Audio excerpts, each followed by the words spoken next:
ao reino de Deus.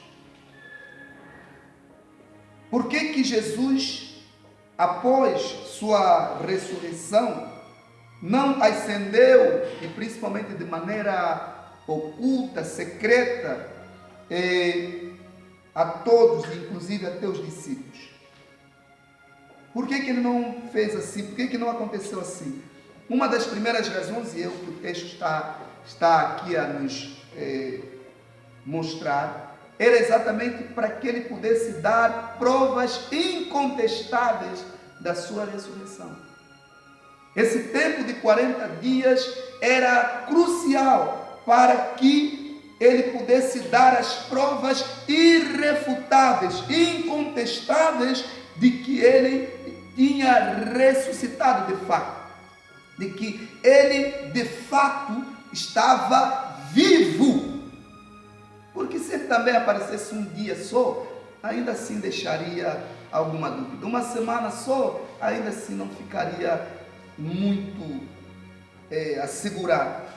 E o interessante é que, para além dele se apresentar vivo, ele falou com eles a respeito das coisas concernentes ao reino de Deus. Ou seja, assuntos que ele já foi abordando ao longo dos 3 anos de ministério, ele agora é como se voltasse nesse período com eles, agora só com eles, e começasse a lhes perguntar: vocês lembram que eu falei assim, assim, assim?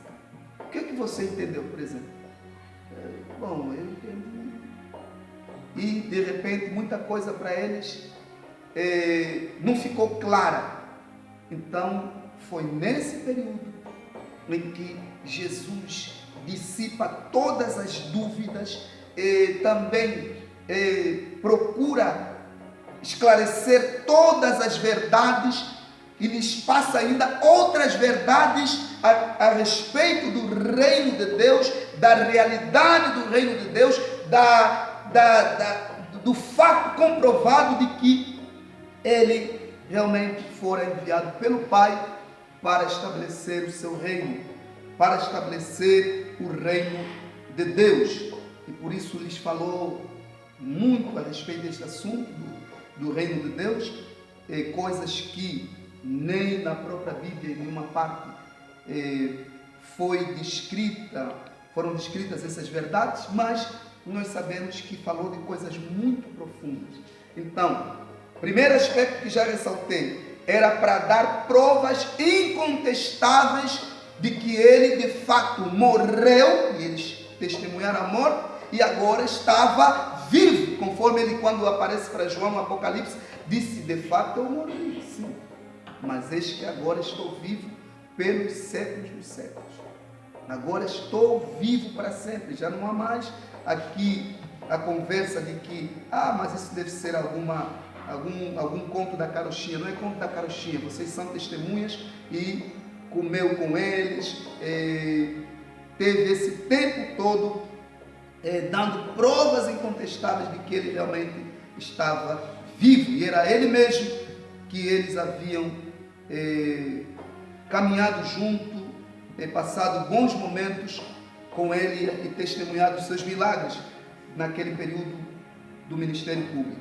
Agora tem provas incontestáveis. Outra razão pela qual ele tinha que ficar esse tempo era exatamente para confirmar que ele era quem ele disse que era. Olha, algumas pessoas costumam, como que se diz? Costumam colocar uma espécie de uma interrogação, principalmente, por exemplo, quando falamos dos judeus, do povo judeu. A maioria dos judeus não acredita que Jesus é o Senhor, não acredita que Jesus é o Filho de Deus, o Salvador, o Messias e tudo mais. Eles não acreditam, a maioria, alguns já estão crendo nisso, mas a maioria ainda não foi convencida pelo Espírito Santo dessa verdade. Então, a pergunta que não pode se calar nesse contexto é: se aqui nós temos a prova que ele deu aos seus discípulos de que ele era quem disse que era, como é que essas pessoas vão justificar a sua incredulidade diante de Deus? Como é que elas vão se justificar diante de Deus? Não tem justificação. Então, o elemento espiritual aqui, o elemento de sensibilidade espiritual, porque uma pessoa que é sensível espiritualmente, uma pessoa que permite que Deus consiga acessar o seu espírito, essa pessoa, mesmo quando todos duvidarem, ela vai crer. Ela vai crer. Então, Jesus, com a sua ressurreição, durante esses 40 dias, ele veio dizer para os discípulos: eu sou aquilo que eu disse que sou. Eu sou aquilo que eu disse que eu era. Então, aqui as provas, vocês podem testificar isso. Então, aqueles que creram, amém. Os que não creram, se não crerem até o dia da sua morte, estão perdidos, estão tramados. Porque como é que eles vão justificar isso? Como é que eles vão justificar? Então, para nós, igreja, que temos esses relatos, também é uma espécie de desafio. Por quê? Porque algumas pessoas, mesmo ouvindo essas verdades, mesmo lendo, elas ainda ficam pensando: mas será que isso não é apenas uma invenção, não é apenas uma história? Mas eu posso vos dizer uma coisa sem medo de errar. A crença em Deus, a crença na palavra de Deus, a convicção na palavra de Deus, a plena convicção, segurança na palavra de Deus, tem um elemento chave nisso. Qual é o elemento? Conexão, espírito. Jesus disse: as minhas ovelhas ouvem a minha voz. Não esqueça disso. Isso é conexão no espírito. Isso é algo que, conforme eu disse, o Espírito de Deus acessa o espírito daquela ovelha e ela tem essa convicção, ela tem essa segurança. Ninguém pode mudar, ninguém pode tirar essa fé dessa pessoa. Ninguém pode inventar, podem vir com conversa, mas ninguém vai tirar. Foi o que aconteceu no capítulo 9. Quem já leu o Evangelho de João, capítulo 9, sabe. Por isso é que o assunto do capítulo 10 de João, baseado no contexto, é exatamente aquele evento do capítulo 9. Quando Jesus disse: eu sou o bom pastor, ele está a se referir àquele tipo de ovelhas que o sistema tenta manipular, tenta intimidar, tenta usar todas as estratégias, mas não consegue. E é isso que eu gostaria que cada um de nós nessa manhã refletisse. Esse tempo é bom, porque agora o Senhor tem a nossa total atenção. Tem a nossa total atenção. É lógico que a partir de amanhã algumas coisas vão mudar, algumas pessoas já vão começar a sair mais, já vão começar a ir para o trabalho, essas coisas todas. Mas ainda assim, por exemplo, em relação a nós, igreja, ainda assim continua. Para nós, igreja, continua. Então, o meu conselho é: será que você está à espera? A minha pergunta, no caso aqui, é a minha pergunta: você está à espera que Jesus te apareça numa visão, em sonho, alguma coisa assim para você crer? Ou você crê porque o Espírito de Deus já acessou? É aquilo que Jesus disse em João capítulo 5, versículo 24, versículo 25, ele disse: já está chegando a hora e já chegou, em que os mortos ouvirão a voz do Filho de Deus, e aqueles que a ouvirem, olha aí, todos os mortos vão ouvir, mas aqueles que a ouvirem, olha aí, sabe por que está a falar de duas maneiras? Quer dizer que todos vão ouvir o Evangelho. Quem ouve o Evangelho está a ouvir a voz do Filho de Deus. Todos os mortos, os que estão mortos espiritualmente, que ouvem o Evangelho, estão a ouvir a voz do Filho de Deus. Mas aqui, aqueles que a ouvirem, ou seja, aqueles que crerem. Aqueles que crerem que isso é verdade. Aqueles que crerem que essa é a mensagem da salvação. Aqueles que crerem que é a voz do Filho de Deus. Que essa não é uma mensagem humana, é uma mensagem divina. Esses é que vão crer. Ou que vão ressuscitar, conforme diz: esses viverão, mas os que ouvirem viverão, sim, vão ressuscitar, vão passar da morte para a vida eterna. E por que isso vai acontecer?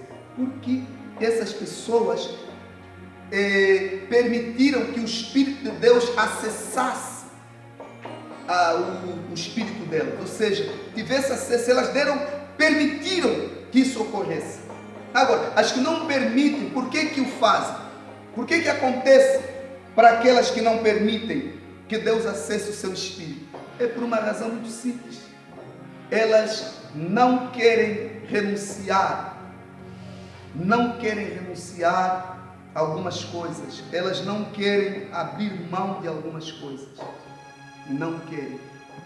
E porque elas não querem, essa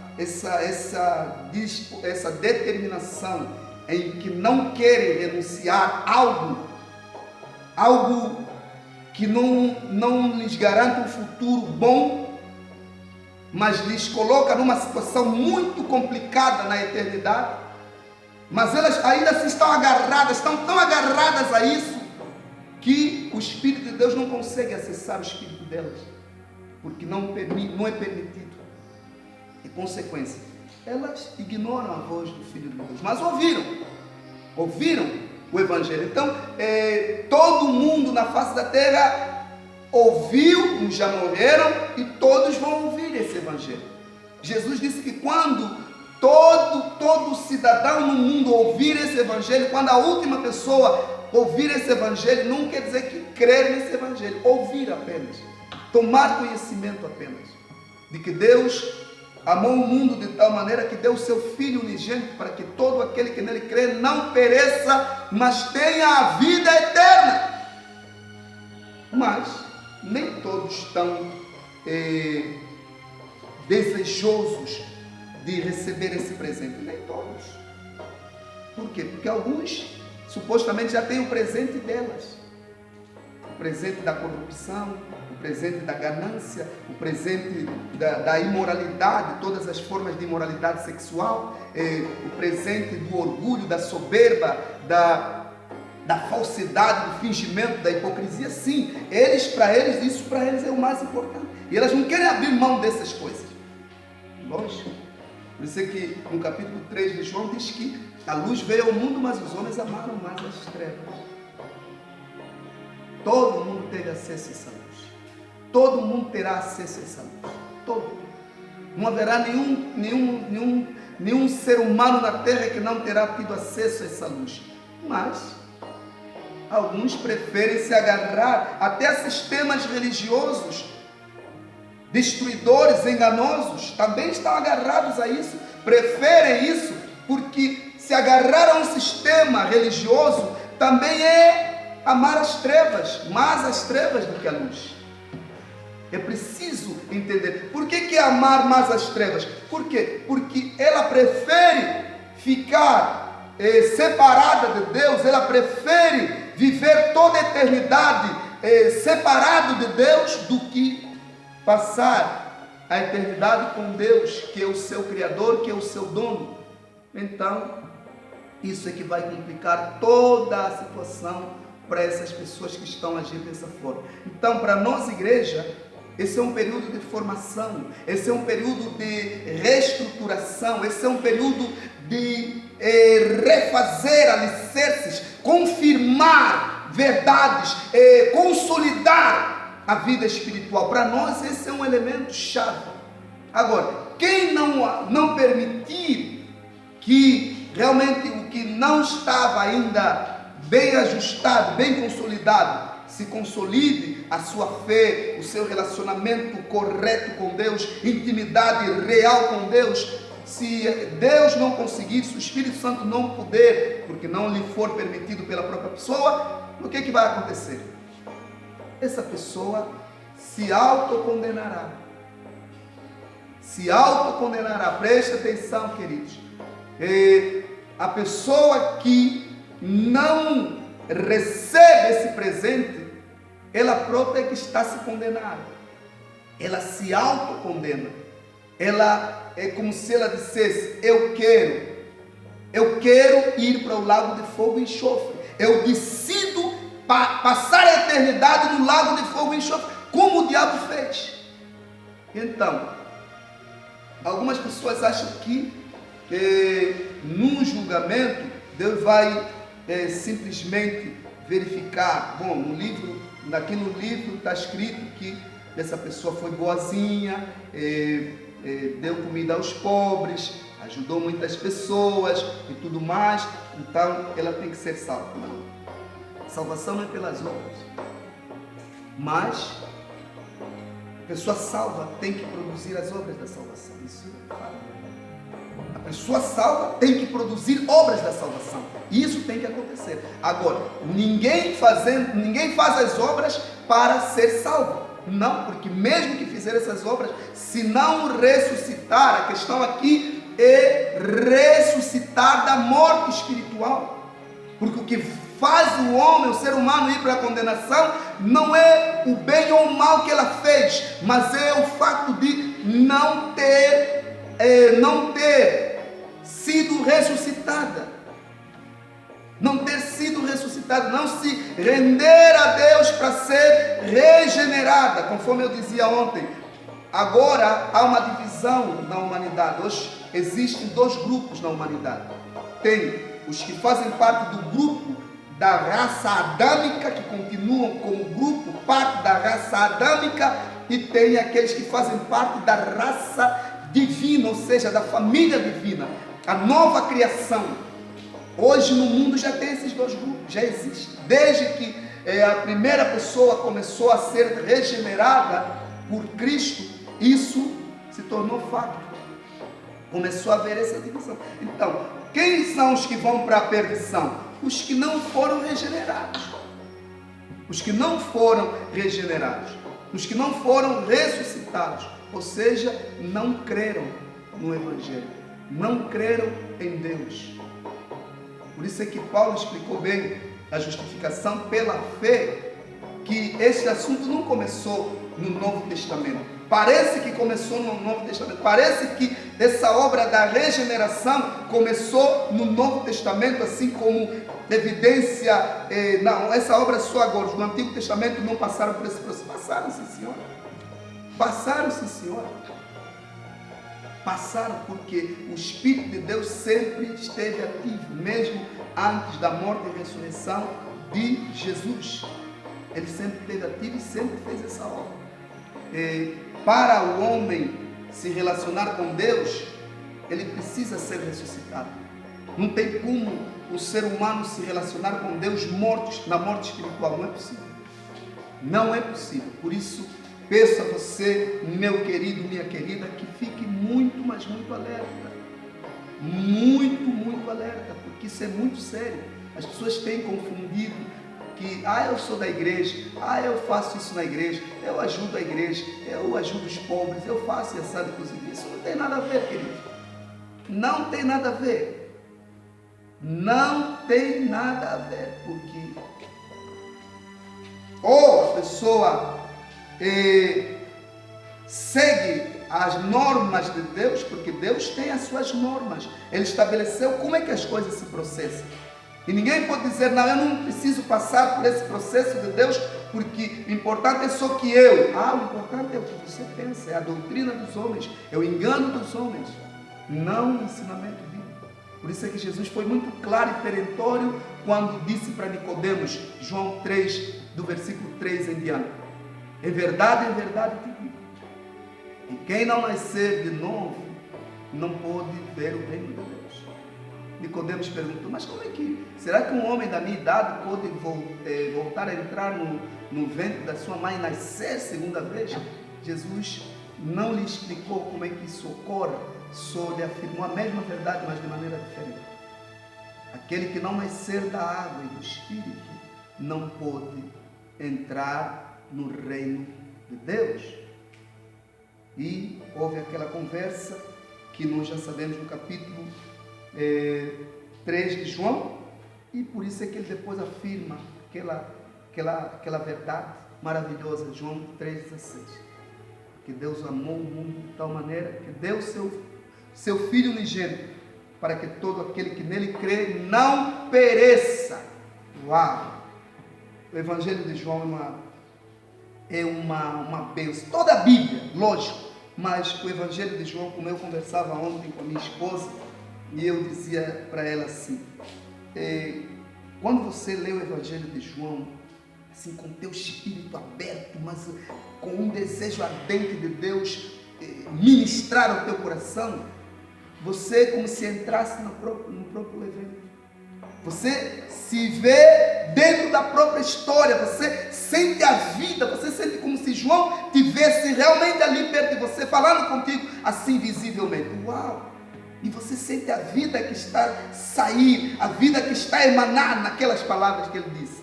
É tremendo isso. Mas só quem percebe isso, só quem sente isso, os que realmente já nasceram de novo. Porque quem não nasceu de novo, infelizmente não pode acontecer. Então, para terminar, vou dar mais um elemento, mais uma razão. A terceira razão para hoje, e quem nos tem nos acompanhado ao longo da semana, vamos dar mais algumas razões, mas hoje vamos dar só a terceira. A terceira era para confirmar que realmente a obra de Jesus, ou seja, o seu sacrifício, a sua vida, tudo que ele fez na sua missão, realmente foi aceito pelo Pai, foi aprovada pelo Pai. O seu sacrifício foi recebido pelo Pai, foi aceito. Então, por isso quando ele disse está consumado, realmente consumou e o Pai aceitou. Por isso é que houve aquelas manifestações que nós já conhecemos pela Bíblia, que ocorreram naquela tarde da Sexta-feira Santa, no dia que o Senhor morreu na cruz. Então, para terminar, estou a querer dizer o seguinte: valorize isso, meu querido, porque se você desperdiçar, não vale a pena você arranjar culpados, não vale a pena você procurar alguém para atribuir a culpa da tua autocondenação. Você é o único responsável por isso, nem o diabo. Lembre-se disso, nem o diabo, porque Deus colocou em nós algo que, para os teólogos que entendem essa expressão, que chama livre-arbítrio. Livre-arbítrio significa o quê? Um certo poder de decisão. Poder de decisão, em outras palavras. Se você não quiser servir o diabo, ele não tem poder para te colocar na servidão. Não é possível. Esse poder de livre-arbítrio significa você que escolhe a quem você quer servir. Se você quiser servir o diabo, você vai servir porque você quer servir. Não é porque ele é que te impôs corrente, corda, não tem nada a ver com isso. Você que quer, você que escolheu isso. Por isso é que essas pessoas vão ser condenadas. Não vão ser justificadas, porque escolhe, é decisão. Então, acorde, não deixe ninguém te enganar. Ninguém pode te enganar. Por isso é que Jesus fez a parte dele. Agora, todos os recursos para todo mundo que quiser realmente voltar a casa, porque a salvação é voltar à casa do Pai. É voltar ao nosso lugar de origem. Mas alguns dizem, não, aí não é meu lugar. Tá bom. Você diz que não é teu lugar, está certo, você é livre de fazer essa escolha. Mas também não arranja culpados. Não age como Adão disse para Deus: não, olha, Deus, eu não fui eu, o problema não fui eu que comi o fruto. A mulher que você me deu é que me deu. Eu até não queria comer, mas ela conseguiu me convencer, eu acabei comendo. Isso não convence a Deus. A Eva também. Ô Eva, por que você fez? Ô mulher, por que você fez? Não, Senhor, sabe, não fui eu, a serpente. E hoje é assim que tem acontecido. Até para as pessoas que se autocondenam, elas estão a arranjar culpados. Não, mas só você é o culpado, só você é culpado. Ninguém mais. Você que é o principal responsável. Por isso, acorda e desperta. Espero que, de alguma forma, essa palavra tenha te despertado, tenha te abençoado. Continua a meditar nessas coisas. Continua atento. Ao longo desta semana, se Deus nos permitir, nos conceder vida, vamos continuar a desenvolver. É o mesmo assunto que nós estamos a falar sobre o poder da ressurreição. É o mesmo assunto. É o mesmo assunto. Vamos agora entrar um pouquinho mais sobre por que Jesus teve esse propósito de ficar ainda 40 dias depois da sua ressurreição aqui na terra. Começou com 40 e fechou com 40. Uau, isso é tremendo. É glorioso esse princípio. 40, sempre que aparece, está nos trazendo uma mensagem muito poderosa. Que Deus abençoe a todos. Lembrando que todos os dias, de segunda a sexta-feira, de segunda a sábado, perdão, para quem quer orar conosco, às 6h30 da manhã, temos oração na minha página do Facebook, que é Apóstolo Jesus Mola. Se você ainda não tem essa página, procure. Onde todos os dias, às 6h30, nós temos estado a orar juntos. E eu tenho recebido um bom feedback dos que têm estado a participar dessa oração, que é uma coisa, tem sido uma bênção de fato, de verdade, tem sido uma maravilha. Então, se você quiser também nos acompanhar a partir de amanhã às 6h30, oração, uma horazinha de oração para você se fortalecer, se renovar. E às 18h30 tem então uma instrução, e onde nós estamos a desenvolver esse assunto pouco a pouco. Estamos a explicar bem essa questão da morte espiritual também. Vamos continuar a explicar essas coisas para que você seja ricamente abençoado. Nós também temos a nossa página no no YouTube, página da igreja no YouTube. Em algum momento o link dessa página em algum momento vai passar aí para vocês, e eu sei que Deus vai abençoar. Desejo que todos tenham